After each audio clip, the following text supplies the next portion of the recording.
I have lived 16 summers, and in all that time, the sea has never stopped whispering questions. Its breath shapes the land, carving the sand beneath my feet, just as time shapes our people.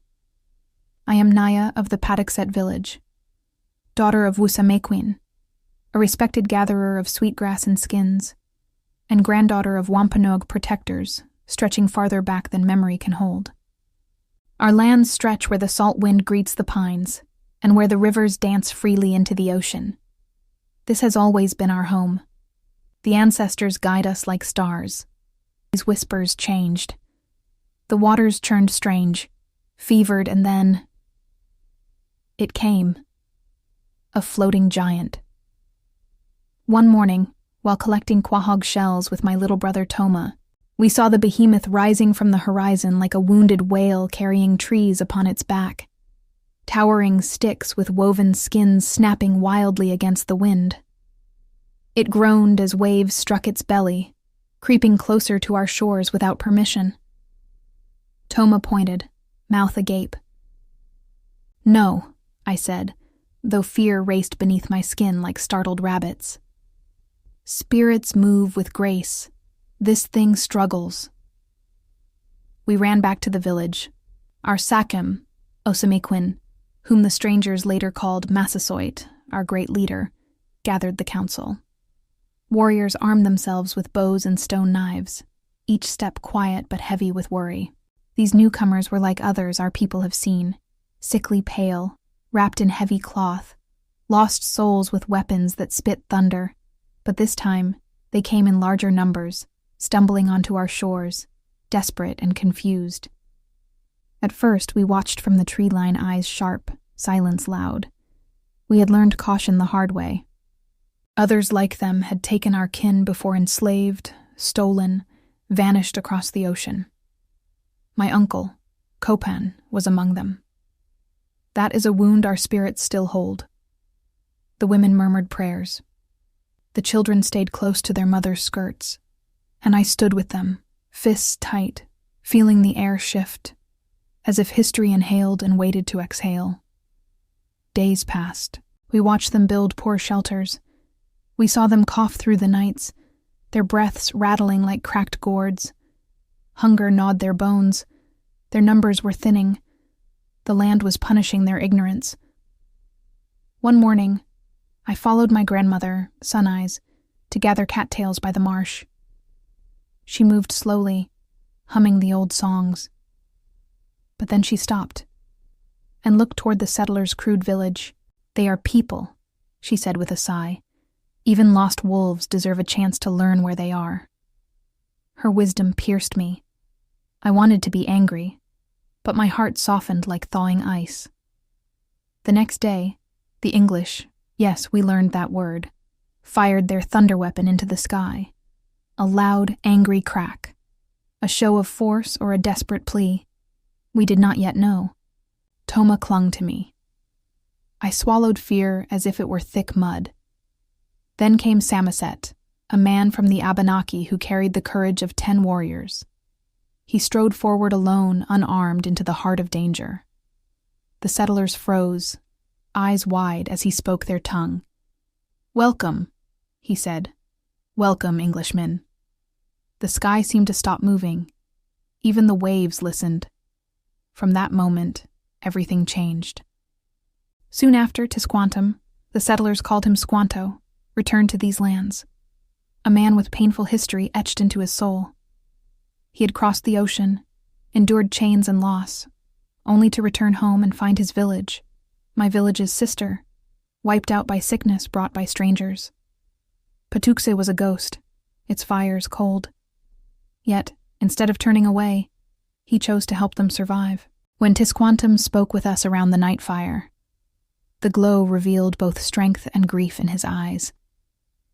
"If they die," he said quietly, "the spirits of Patuxet gain no peace. If they live and learn, perhaps balance can return." Balance. That word echoed in my chest. There were many disagreements. Some wanted to help. Others wanted to force them back into the sea. Trust is not a thing easily given. especially after so many betrayals. Yet, in the end, our Sachem made a bold decision. We would seek peace. We would watch closely. But we would extend a hand. The first meeting was arranged. My role was simple. Observe. Listen. Remember. A young woman's eyes see truths that warriors sometimes miss. My grandmother said I carried curiosity like a torch, bright and dangerous. As we approached, drums quieted. My pulse thundered. The settlers stood stiffly, clutching their odd tools. Their eyes were sky-colored and fearful, though they tried to hide it behind stern brows. Massasoit stepped forward with dignity, wrapped in furs, his face a calm ocean. Beside him, Tisquantum spoke the words that stitched two worlds together. We come for understanding. We come for peace. And for the first time since the giant ship arrived, the air loosened. But I could not stop staring at one of the strangers, a young Englishman not much older than me. His hands trembled as he accepted our corn, as if he feared it might bite him. When he looked up, our eyes met. His gaze was not sharp or cold. It was lost, tired. We were from different worlds divided by oceans, beliefs, and scars. Yet there, in that fleeting moment, I felt something I could not explain. Maybe it was simply hope. That evening, as the sun dipped below the pines, a treaty was spoken, uneasy but real, a promise to protect one another. The settlers returned to their village clutching seeds we gifted them, seeds of survival. We walked home full of cautious breaths. The sea roared loud that night, as if proud or warning us. I sat alone beneath the stars, my grandmother's words whispering through the wind. They are people. My chest felt heavy, but also bright, because although danger still lingers like shadows behind trees, a new path has been chosen, one that could lead to unity or sorrow. But the first step has been taken. And so my story begins. Trust, like the first green shoot after winter, is fragile. Days after our first meeting, Tisquantum began teaching the settlers how to live with this land instead of against it, where to plant corn, how to bury fish for nourishment, which paths the deer favor. I often watched from a distance, curiosity chewing away at caution. Every morning I saw him, the young English man. His movements were clumsy yet determined. When birds scattered from the fields, he would curse the sky under his breath. And when Tisquantum spoke, he listened as though each word might save him. Weeks passed before fate finally forced us near. It was late afternoon, the forest dappled in gold. I was collecting wintergreen leaves when a sharp snap echoed behind me. I spun, hand gripping my knife. The English boy stumbled into view, breathing hard, eyes wild in panic. "Please," he gasped, lifting his hands. No weapon. I studied his face, ready to dart away like a hare, but something in his eyes stopped me again. The same lost desperation I saw the day of the treaty. He pointed shakily toward the woods behind him. A moment later, I smelled it, Bear. Before I could speak, the creature emerged.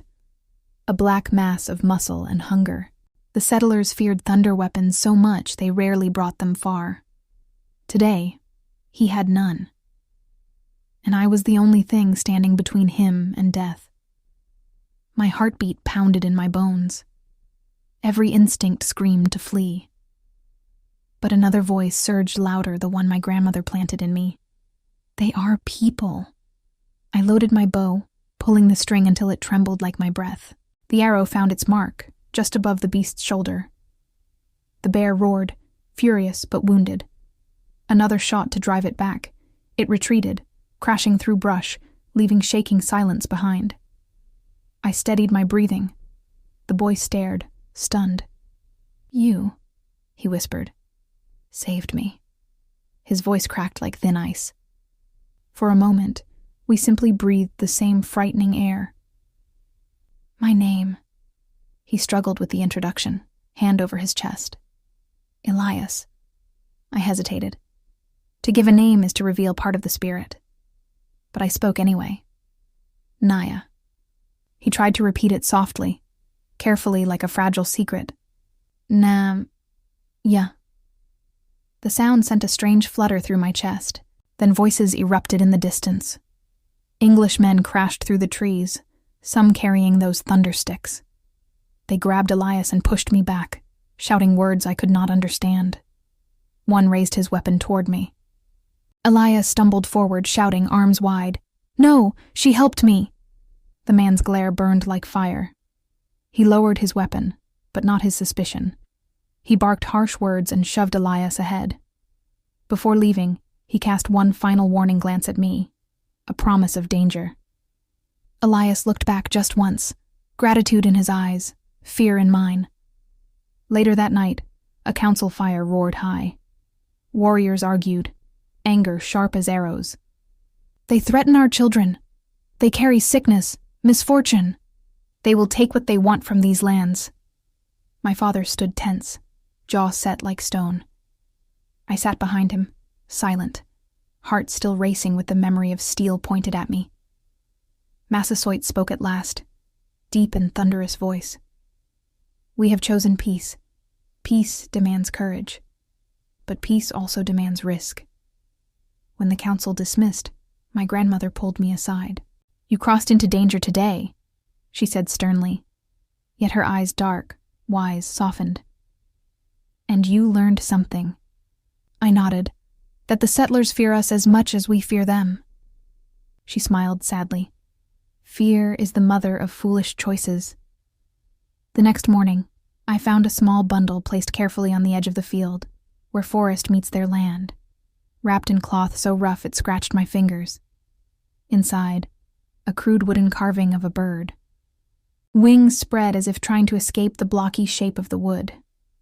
Carved by uncertain hands but full of effort. A message clearer than any spoken. "Thank you. And maybe I want to understand. I should have left it. Boundaries keep us safe. But I tucked it inside my pouch before my mind could stop my hands. And that night, I returned a gesture. I left a simple corn husk bracelet woven tight with careful fingers upon the same rock. Still, danger lurked, growing like a hidden root. Some settlers eyed us with hunger not for food, but land. Some of our young warriors whispered of striking first before betrayal could bloom. And I kept thinking of his eyes, his fear. His hand reaching out to stop danger meant for me, one world pulling me forward, another holding tight behind. I walked the border between them both alone. Everything changed again when a warning arrived. A runner from Nauset territory burst into camp, breath ragged with urgency. He spoke of English aggression, of stolen grain, of kidnapped children, tension spreading like wildfire down the coastline. "If they harm one village, they will harm another," he warned. Our warriors prepared for the worst. Spears sharpened, bows strung. Shadows filled the night. I looked toward the settlers' dim lanterns in the distance and felt a cold dread. Which side would Elias stand on, if fear demanded blood? Which side would I? That night, sleep refused me. I walked alone to the cliff overlooking the settlers' village, their small fires flickering like uncertain stars. I did not hear him approach. Elias stepped into the moonlight, hands empty, expression troubled. "I shouldn't be here," he whispered. "Then why come?" I asked, though I already knew. He looked at me not with fear, but with worry that mirrored my own. "There are men among my people, men who want to force your tribe to kneel. They think your land should be ours." Shame lowered his voice. "I'm not them, but I can't stop them." His honesty struck harder than any blow. "You walk between two fires," I said quietly. He nodded, shoulders shaking under the weight. "So do you." For the first time, his fingers brushed mine barely. A spark, so tiny yet powerful, leapt between us. Hope or disaster. I could not tell. The wind cut cold. Danger circled like wolves. We both stepped back. Too close. Too soon. Elias swallowed, voice tight. If something happens, promise you'll run. I straightened. And leave my people. My home? I shook my head. I do not run. His eyes glimmered with something fierce. Fear. Admiration. Maybe both. Before he disappeared into the dark, he said one last thing. I will try to protect you. I watched his silhouette fade, heart pounding as if trapped between ribs of iron. Because I already knew the truth. Soon, the fragile peace would shatter, and the line between friend and enemy, lover and betrayer, would be drawn in the soil of this land. A storm was coming. The feast had not yet been imagined, only the fight for survival. And I, Naya, was tangled in the roots of both fates. The cold winds of autumn arrived, sharp and honest. Leaves turned to fire, then drifted down like embers of a fading season. Winter's breath was approaching, hungry and merciless. But this time, the settlers were not starving. We had shown them where to fish and how to plant, how to gather wild foods and respect the living spirit of this land.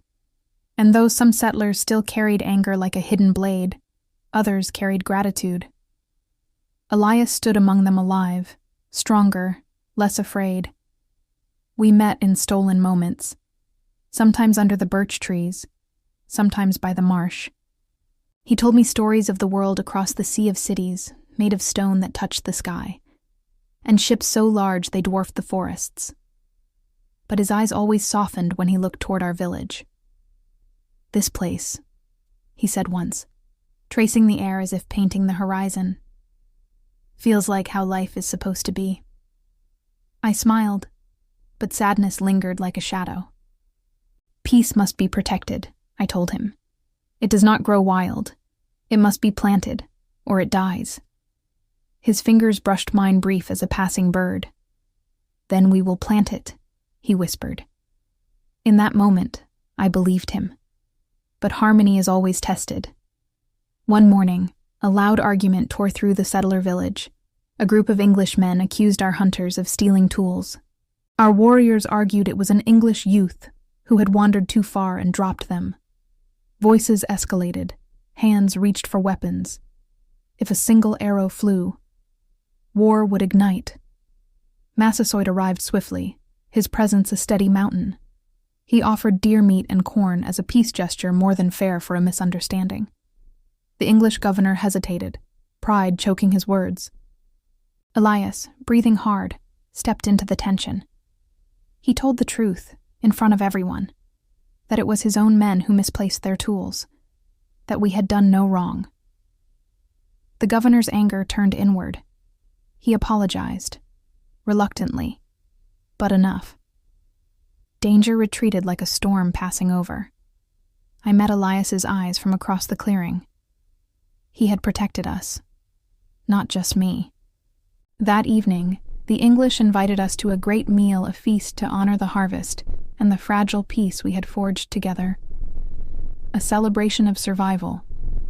We gathered deer, quail, nuts, pumpkins. The settlers shared what they had hunted, wild fowl, and the few sweet treats they had left from their stores. Fires crackled, sending sparks toward the rising moon. Drums and laughter stirred the air for the first time since they arrived. Music binds all people, even those who share no words. Children played together Toma, chasing English boys with feathers stuck in his hair. Women exchanged curious glances over cooking pots. Warriors sat alert, but their shoulders eased slowly. Elias approached me through the glow of firelight. You look. He paused, searching for a word that crossed both our languages. Strong, he finally said, smiling through a blush. I laughed softly. Strength comes from knowing you protect more than yourself. He nodded. Then perhaps we are both strong now. He offered me a piece of bread, strange, dense, but warm. I shared a slice of roast venison. He tasted it and blinked in delight. This may be the best thing I've ever eaten, he said. It was a gift from the land, I answered. All gifts must be returned someday. The dancing began light steps around the fire, swirling skirts, proud feet stomping in rhythm. Elias looked uncertain, awkward, but I took his hand. His breath caught, and we moved together, two lives guided by the same drum for a fleeting heartbeat in time. For once, no one glared. No one reached for weapons. The fire lit all faces the same color, warm, human, alive. It was peace. Not perfect. Not promised. But real. Later, when the music quieted and the stars opened like 1,000 watchful eyes, Elias and I walked to the edge of the woods. The world felt gentle, wrapped in night's embrace. "I don't know what the future brings," Elias said, voice trembling with truth. "There are some among my people who dream of owning everything they see, and others who dream of belonging." "And which are you?" I asked. His hand reached up, hovering near my cheek, but not touching until I nodded. His fingertips were cold, but they set a warmth loose inside me. "I want to belong," he said. I laid my forehead against his, a gesture of trust, a promise. "You belong," I whispered. We stood there, suspended in the breath between what was and what would be. When I returned to my family, my grandmother looked at me with knowing eyes. She read secrets written on my face as easily as tracks in fresh snow. "The heart is a river," she murmured. "Do not let it drown you, but do not dam its flow." I leaned into her shoulder, the scent of sage and smoke comforting. "Will this peace last?" I asked. She kissed my hair. "For now, and now is everything." I listened to the silent stars, wondering if they already knew what history would later forget. That this night was a miracle. That two worlds once touched gently. That once, before conquest and grief, there was a moment where love and friendship bloomed like wildflowers between strangers. And though the future would bring storms, heartbreak, loss of land and lives, I will always remember us under the firelight. My people, his people, together, equal, hopeful. A new dawn born from shared hunger and open hearts. Because peace too is a harvest, and this is where ours began.